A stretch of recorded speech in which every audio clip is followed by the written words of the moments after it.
So super subs are working for Manchester United. Another win, and they are dreaming for the title? What? Did I hear this right? Manchester United dreaming for the title. Let's talk about this with Manchester United fan Ajay. Stay tuned, guys.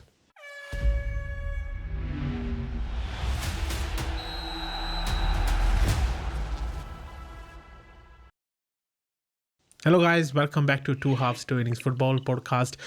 My name is Rohit. I'm hosting today with my co-host Ajay, who is a United fan. But before we talk about last night's game against Everton, but guys, if you haven't subscribed to us yet, if you haven't followed us on our social media channels, please do so. Your every like, your every subscribe, your every follow inspire us to make new episodes every week. So Ajay, what a crap game it was last night, right? It was nothing to talk about. We should end up podcast now. Well, yeah, this is going to be a very short podcast. Yeah, there was only one moment of brilliance in the whole game, and that was that little passage of play between Maguire, between Cunha, between Mbuemo, and of course Sesco. £200 million. £200 million for that goal against Everton. But it was a very cold, dark, rainy Merseyside game. And you know, this is what I mean. I always hate when United play these 8 PM kickoffs, man. It's always like dreary. You know, the football's not as, you know, as exciting, you know, because I mean, they were saying that there's a bit of rain on the pitch, so it'll make it fast and fluid. But, you know, why can't they just play on a Saturday or a Sunday at 4 o'clock or 3 o'clock? Nice, easy game for them just to have some good football. I'd would do like 8 o'clock in the night time. What is about? I actually want to talk about this, right? We always moan about 8 o'clock kickoffs or night kickoffs. What is it about night games that the teams at the top find is so difficult?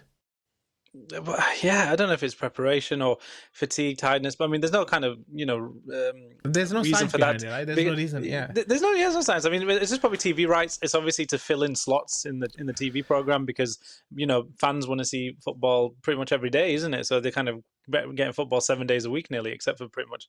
Yeah. Actually, Tuesday, Wednesday is a Champions League, Thursday is a Europa conference, and then Friday night football, Saturday, Sunday, and then Monday. So.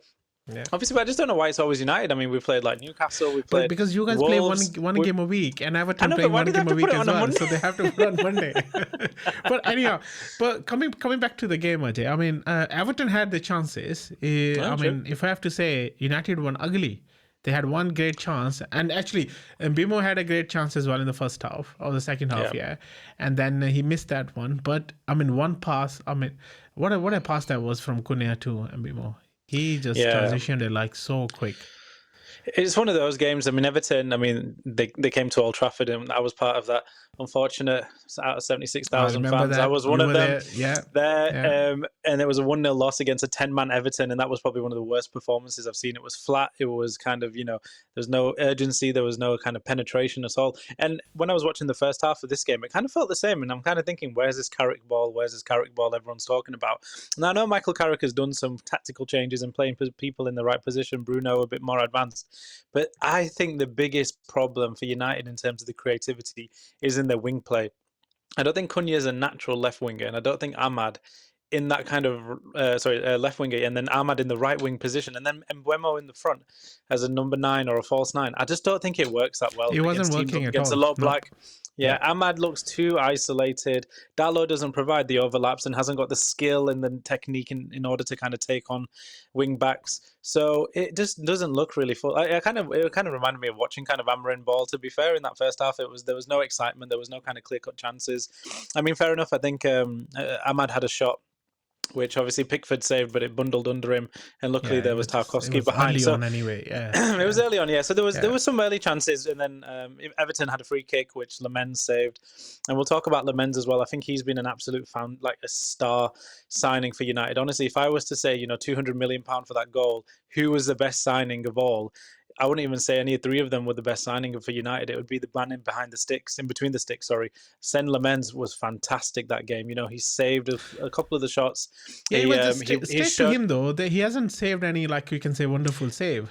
It was just straight to him. Please. You know, when I say Man United fans are not asking for much, they're asking for a keeper who can save shots too straight at him. We've been through. It's so easy to beat Andre Onana. Listen, that would have been 4-0 to Everton had some of those shots were faced against Andre Onana. So we are not asking for much, and we are not kind of, our bar is so low. Is like a centipede could jump over it. This is how low the bar had been set. Unfortunately, with Andre Onana, like simple shots were going through him. Simple corners, he was punching and missing the whole of them all the time. So we are looking at a massive improvement. And obviously for other teams, they're just thinking, well, this is what a normal keeper should be doing. For us United fans, we're actually in full high praise of Saint Lamens, and he's been fantastic. He looks really assured in the box. Even though there's a lot of grappling and fighting, it looked like a Royal Rumble match towards the end when Everton were packing the box against in the corners. But again, it just shows sometimes you got to win scruffy, you got to win ugly, and we've got the 3 points. And United now challenging for second or third position now. Really. Yeah. But what about Lemon's post-match conference saying we're going for the title? That's I mean, I was listening to Talk Sport. And Hayden said that as well, right? Remember, if you remember. I don't know which game that was. He came out and said, we're going for the title. I mean, it's good to be aspirational, but do you really think United can challenge for the title? I mean, they're only playing one game a week. We're only playing one game, but I think the gap between us and obviously Arsenal now, I think it'll be like 11 points. Or 13, at the moment 13, but you guys have game in hand, so technically it's 10. If it could be 10, if we win. But I mean, can it happen? I doubt it. I mean, Arsenal it's only 10 losing 3 games games now. Yeah, 10 games, 3 games. If Arsenal were to, 4 games technically, Arsenal would have to lose in order for us, and we would have to be perfect. United being perfect. Game. And obviously, Rohit, I know you said this one time before, and I think you said having too much of a gap can be detrimental to players as well. And sometimes when you're playing week in, week out, or if you're playing 2 times a week, you build the rhythm, you build the motivation, you build that kind of chemistry even more. Exactly. You can, and then we're playing. We had a fortnight, between this game, and obviously it looked like it as well. It looked like they weren't match sharp. There were a lot of passes that went wayward. There was a lot of giving up of the possession. It was all kind of played in the center of the pitch. It was a very ugly game. I mean, even Everton as well. They weren't doing themselves justice, but they had some chances, like you said. But they just have a target. Barry, but I think Barry Beto. They're good number 9s, but they're not going to be, fantastic. They're not going to be your 20-plus goal scorer of season type of strikers. They're not in that caliber of Thiago or Haaland or Mbeumo or even like Semenyo, who are the top scorers kind of in the league. And I'll say Joker. We talked about him so much on the last podcast. I don't want to put his name in, but like you said, the stats don't lie. I mean, Everton had 12 shots against our 11. They had 4 on target. I mean, we had 3 on target. You had 2 or 3, isn't it? Yeah. They had 10 corners. 10 corners. Against our 1. I mean, that was a surprising. You would imagine probability wise one of those going in. Yeah, exactly. I was thinking, oh my god, what they're playing is they're taking act from Arsenal's textbook, right? So saying that's how we're gonna play, but then if you see this, this performance, United performance, probably, I think you agree, it was the worst performance in the last 6-7 games. No, I think the West Ham performance was probably one of the worst I saw, because we literally won that. We drew that game, right? So that was probably the worst in terms of the results under Carrick, I'd say. I'm saying under Carrick, but I would say probably the West Ham one was quite bad, to be fair. The West lacked creativity, and I think Carrick made the substitutions a bit later on. At least with this one, this time round, he took off Ahmad in the 50. I think he took him off in the 50. I remember 57th minute or something. 58, 58. So he took off Ahmad. So that was good, because you have to let Sesco adapt into the game and really feel the pace. And what a goal! Looking at that goal. Yeah, I mean, it's funny. A lot of the goals come from Harry Maguire headers. Like when we scored against Arsenal, we scored against City as well. Sorry, no, City. City was the one where Harry Maguire headed it away. Yeah. So, and that's good. And then you need that, because that's what the counter-attack play is going to come off. You need a good centre back, head of the ball to the striker, and the calmness in Sesco to lay that ball to Shaw, who then laid it obviously to Cunha, and Cunha to be able to kind of spin around, and then what a pass. Fantastic. That was like a Bruno Fernandes pass. It was like that.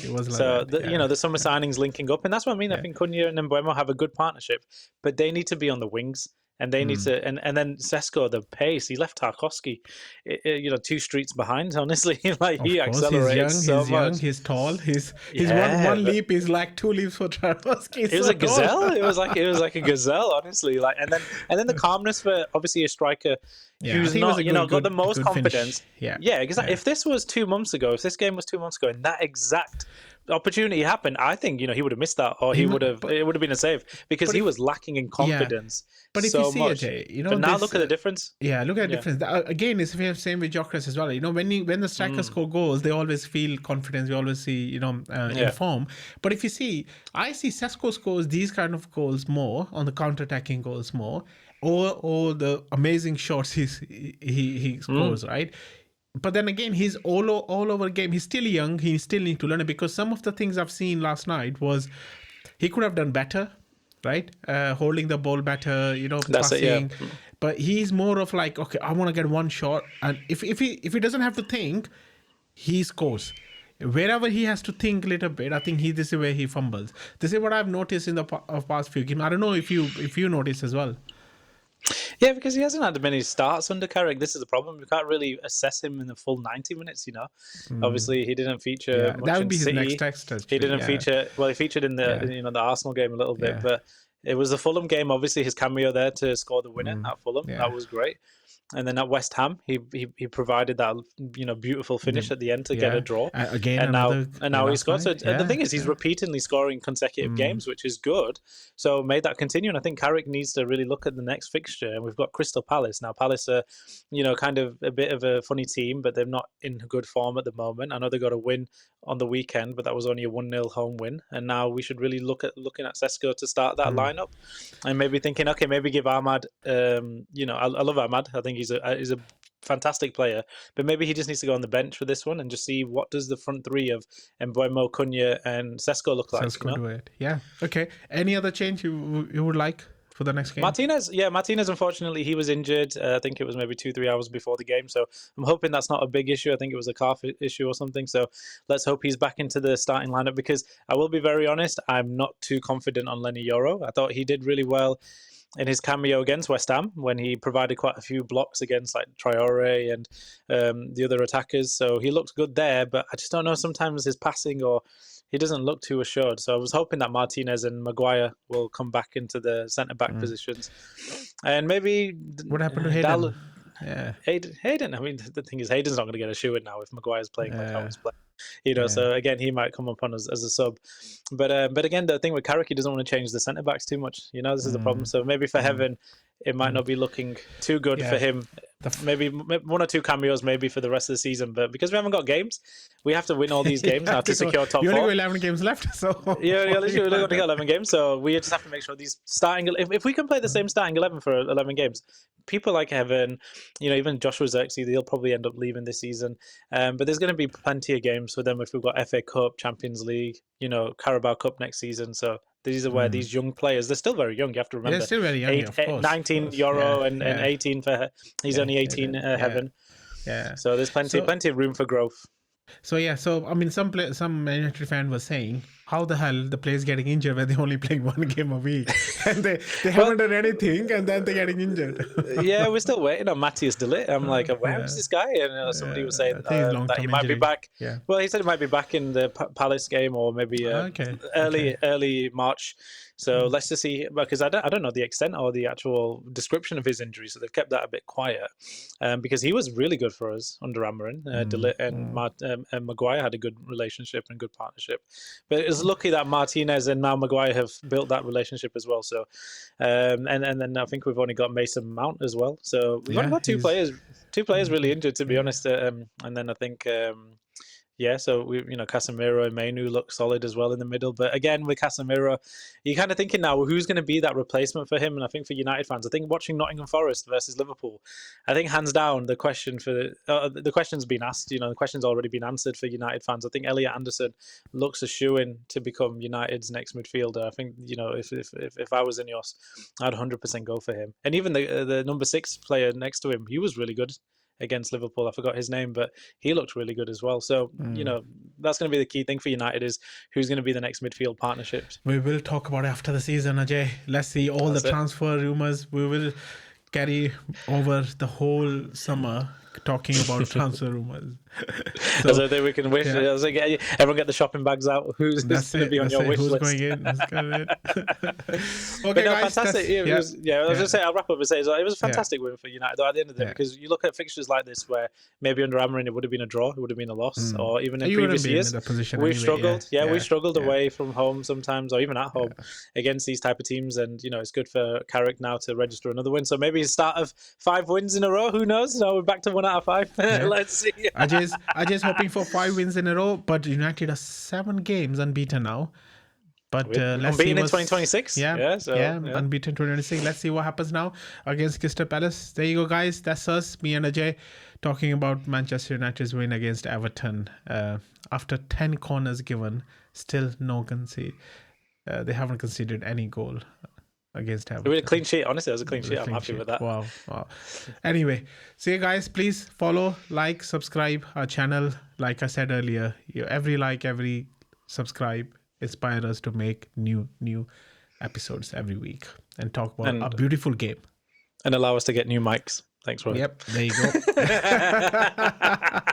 go. Cheers, guys. See you soon. Till next time, stay safe and bye for now.